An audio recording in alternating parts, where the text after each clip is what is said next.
All right, so we're back. We're talking about fats. We're talking about, we've already covered off on some of the bad fats, but let's talk about some of the good fats. We talked about that a little bit as well, but the good thing is if you get the quality of your food right, you don't have to be obsessive with which types of fats you're using, as long as it's a general range of something that humans would have been eating in a natural way. So, like I said before, when you're cooking or when someone else is cooking, whenever you're eating food, low and slow is really the best way to eat. So you don't want, the opposite of that is scorched really quickly, which is the way that most food is flash cooked. Fried would be the opposite of what you want to do. Exactly. And also there are some peculiarities of what happens with particular oils at certain temperatures, and you touched upon that a little bit too. But let's just start with the easy ones.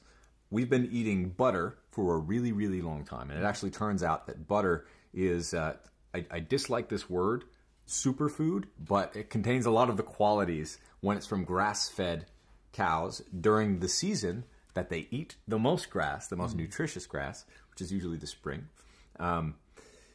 It contains CLA, omega-3s, lots of other vitamin K2, which is extraordinarily important. Most of us don't get enough.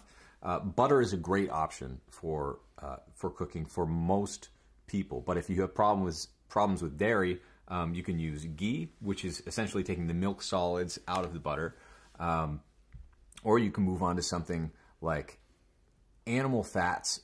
When you're cooking, the drippings and the oils that most people just toss out today are actually some of the best fats to cook more food with, which is very economical. It saves a lot of money when you do that. And also a lot of the nutrients are tied up in the fats that you're eating, as well as the toxins as well. So you want to make sure that your fat is clean. So if you do choose to eat animal fat, which I do, we cook in, there's a great company called Fatworks that you can order online, and we have that around sometimes, but we actually prefer to go to the farmer's market and render the fats ourselves. So we'll use lard or duck fat, beef tallow sometimes.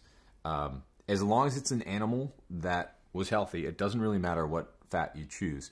Most of these fats are saturated, as is coconut oil, which is great for cooking, really easy to find, as long as it's extra virgin and organic if possible, but not as big of a deal. What you don't want is any oil that's hydrogenated or contains trans fats or was subjected to super high heat. A few of the others, avocado oil is great for salads. You don't really want to cook with it. Same thing with olive oil, because they start to smoke at a lower temperature than saturated fats do. That's why it's easier to stick with things like butter, ghee, coconut oil, and animal fats. Basically, if you're going to cook with it, it should be solid at room temperature. I mean, if you just want to simplify, cook with things that are solid at room temperature. It should melt in the pan. Yeah, and if you want to make anything taste better, cook it in bacon fat. Well, and also keep in mind, too, just in the spirit of nutrient density and ensuring we get the highest quality of foods we need. So 2 things to keep in mind when it comes to oils, I think that's really important, is that, one, taking bread and deep frying it in bacon fat is not a good idea. Right. Like it matters a lot. If you're going to do these healthy fats, you have to be doing healthy fats in place of something else. So you're getting your calories now from healthy fats instead of from starchy carbohydrates or instead of sugars. A lot of the reason fat has gotten a bad rap is if you take a Snickers bar and you deep fry it, like that's bad news. Yeah. But if you take some kale and you saute it in bacon fat, first of all, you need to get calories from somewhere. And if you're eating nutrient-dense protein in kale, you're not going to have energy. I mean, the protein's used to rebuild your body, and the kale is basically fiber and water with a bunch of vitamins and minerals. So you have to get calories from somewhere. Getting your calories from fat is fabulous. Just avoid fat with starch or fat with sugar. It's fat with protein and fat with veggies. That's such a good point, because I mean, my whole thing, fat burning man, fat burning chef, and that whole brand, fat burning happens when you eat fat, not sugar. Yes. So all of my advice, or all of the ridiculous things that I eat that are super high in fat, like drinking butter and having lots of bacon and other things, pizza from time to time, that only works because I'm not eating sugar, because I'm not eating many carbs. That there are exceptions, and I'll cycle carbs, which we can get into as well. But this all falls apart when you do both, when you have sugar and fat, when you have carbs and fat at the same time. That's exactly how you get fat. That's exactly how you get fat. And if you do eat a higher carbohydrate diet, like let's say you really enjoy fruits, or you eat just a massive amount of vegetables. I'm a little crazy when it comes to vegetables, but I eat 15 plus servings of vegetables a day. So if you want to eat a little bit lower fat, which when I say low fat, I mean like 40 to 50% of your calories from fat, not 80% of your calories from fat, which when people actually eat high fat diets, they're eating 70 to 80% of their calories from fat. Right? Mine's usually 60 to 80 when I count, which I don't. So if you're going more in the range of, let's say 40 to 50, so let's call it maybe a more moderate fat diet, I like to think about what I call whole food fats. So, and these are fats that are also, they're the whole food. So coconut oil is not a whole food. Right. It is a derivation of the coconut. So everything that's good about coconut oil, the whole coconut is even better. Yeah. Same thing with olive oil. So if you're really, or let's say you're struggling with weight loss, maybe you're just really struggling with weight loss, I would recommend experimenting with cooking with water. You can sometimes do some surprising things, cooking things in water, and then enjoying what I would consider whole food fats. So the whole olive, cocoa, coconut, almonds, again, the entire food. Or if you're going to eat a fatty piece of meat, eating the fatty piece of meat versus just using the fat from the meat on its own. Again, for a lot of people, if you've reached a happy point and that's what you need to do, you're good. But if you're struggling, you may want to do two things. One, are you eating starch and sugar in addition to fat? Because if you're doing that, it's just not going to work. It's not take standard American diet and add more fat to it. That's not what we're saying. Right.